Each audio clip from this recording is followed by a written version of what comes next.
Welcome to math. How did you find your pattern practice using the flashcards? I think that that's a neat way for us to practice. You probably have seen those before, and they are like brain teasers. I think Mrs. Smith's brain is already teased. Okay, so this is where we're going to start today. You are going to need 20 blocks. I'm using these linking cubes. If you have these linking cubes, you can use these. You can use Legos. You can use any block, Diplos, Diplos. I'm not sure how you say that. Duplos. Duplos. Mr. Smith knows. So you can use any set of blocks. We need two sets of 10. So this is a train of 10 and this is a train of 10. I'm using the same color. You can use two different colors. Doesn't matter to me. You also need these 2 pages from your lesson printout, or you can use the cards because these are actually from like a couple weeks ago. We're just using the same card in order to perform a different activity. We only need up to 20. So what I'm going to do now is pause my video. I'm going to cut mine out so that I have all 20 cards all set up. And you should pause your video so that you can get yourself set up. See you in a moment. All right, so all my cards are ready to go. So the first thing we need to do is we need to put them in order from 0 to 20. So pause me now so that you can do that. And then press play when you're ready for the next step. Okay, so I'm going to do the same thing.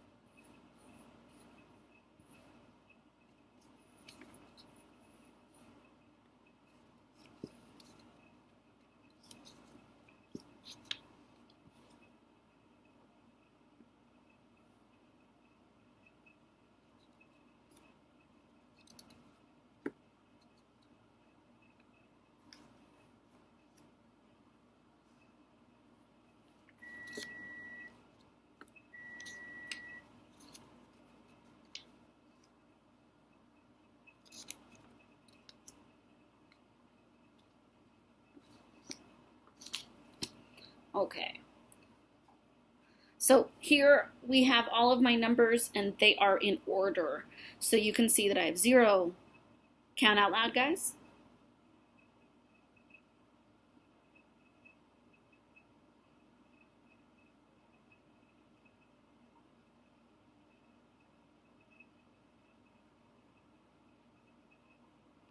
All right. Will you point to the smallest number, please? The smallest. Will you point to the greatest number, please? The greatest number. All right. So now what I'm going to do is, it's actually going to be out of your view, but I'm going to put mine in a straight line.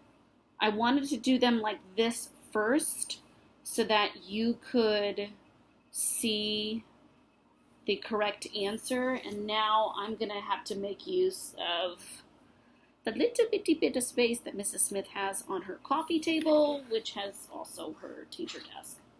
So there we go. All right, so I got all my cards ready. So today what we are going to do is we are going to play a game called What's the Number After? It's this strategy where you're adding 1. So what we want to do is 2 things, and for parents or adults who are listening, the key here is that we want to be able to hold a number in our head as an abstract idea. So for a lot of kids at this point, if numbers aren't visible, like in our fingers or on an object, we have a hard time holding it and then thinking beyond. So these cards in this line form a number line.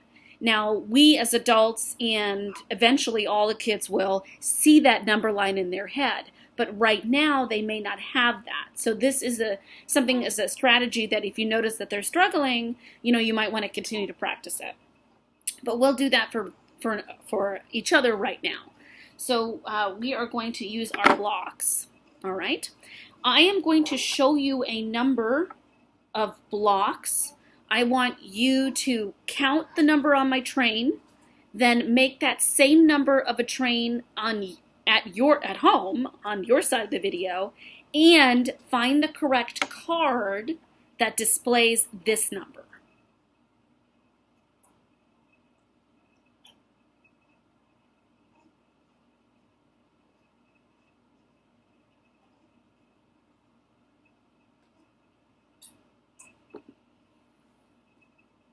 If you showed this, you are correct. There are 1, 2, 3, 4, 5, 6 blocks, and here is the number 6. Now, please take 1 cube and add it on, just like that. I'm going to actually keep it a little bit separate just so that my mind can see that. I'm going to take this 6 and I've added 1 more. So how many is this now? Well, go to your numbers which are in order. What number is 1 more than where the number 6 was? The other option, if you're really not hearing that, if you're really not understanding what I'm saying, count and then count how many it is plus 1 more.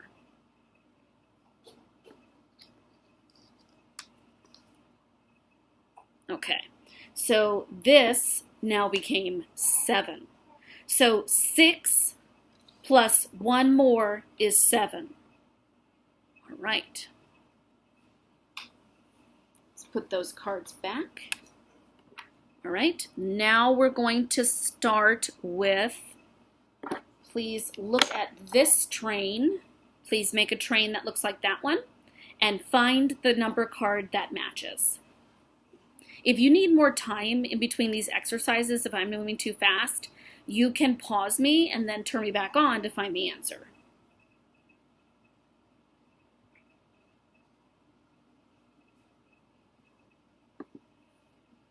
This is 1, 2, 3, 4 blocks, and here is the number 4 card. Please add 1 more and find the card that now matches how many we have now. 4 blocks plus 1 more. That's a total of 5 blocks. So here's where that abstract thinking comes into mind. So we're going to do a more difficult one now. And what I'd like you to do is I'd like you to be able to look at the original number, keep that in your head, and then think of the next number in line. And surprisingly enough, that's more difficult than you might think. So first,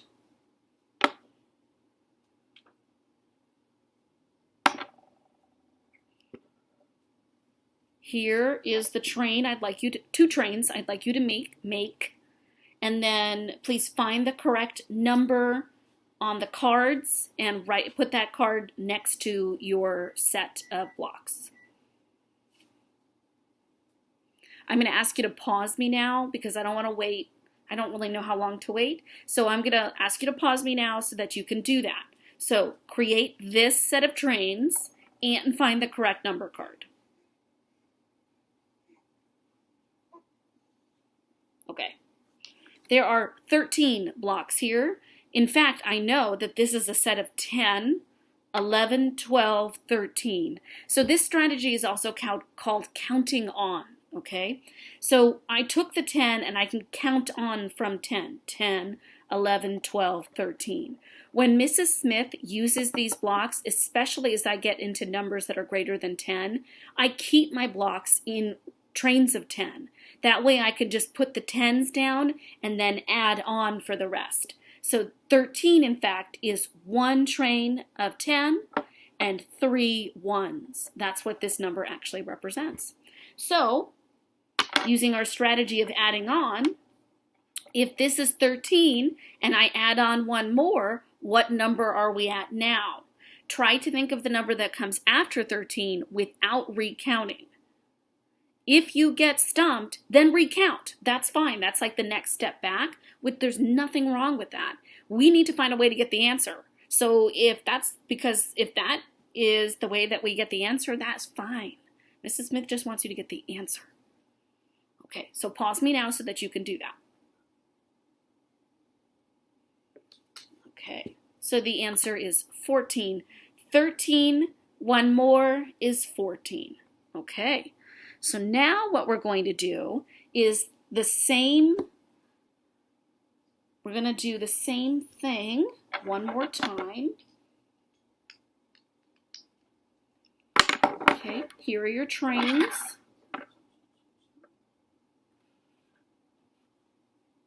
Please pause me, make these two trains, and find the correct card.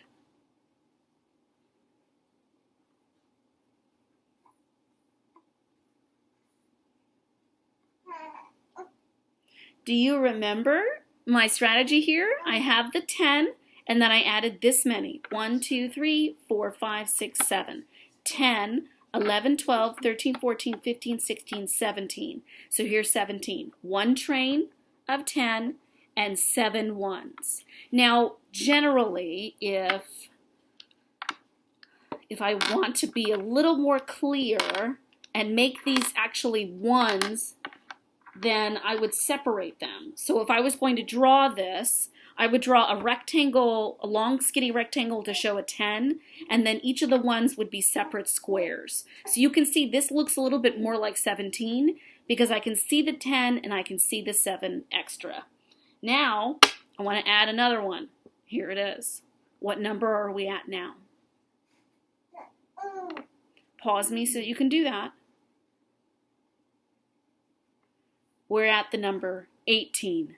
So instead of only 7 ones, we now have 8 ones. 1 10, 8 ones. 1, 2, 3, 4, 5, 6, 7, 8. Okay, so if that was easy peasy lemon squeezy, stop right there. For the adults helping, if you found that that was a real struggle, then you should do some more of those and maybe skip this next part. For those of you that were like, that was easy peasy lemon squeezy, or I just want to try it, and who knows what will happen, then come join me. Now, we're going to do more of the abstract, which means we're not going to have the concrete blocks to help us. We're just going to use the cards, and we're going to use the cards in order. So if your cards are somehow out of order now, I want you to fix them so that you can use the aspect of the number line, which means ordered numbers, in order to help you. Okay, so we're going to start with the 9 card. Okay, and then if I were to add one more block to this, where would I be? You can pause me if you need to in order to get that. 9 card, add one more block. Now I'm at 10. Okay, let's keep going. How about if I start at the 11 card and add one more? Where am I now?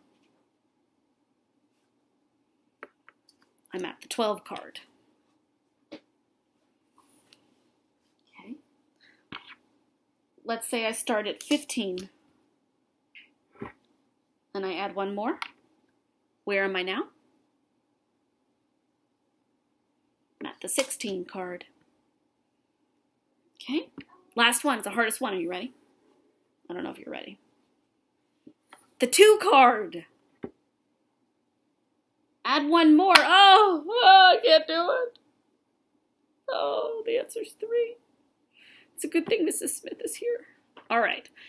If you want to extend this, here's something cool. So in the classroom, if we extend this activity, what I would do is I would take maybe 7 to 10 cards. I'll even show you. Why not? We have extra time. So I have to go get a couple more of my materials here. I'm actually going to use a marker. If you're doing this for yourself, I would suggest that you maybe use a pencil first and then fix it. All right, so I'm just going to use the back of these cards, and I'm going to make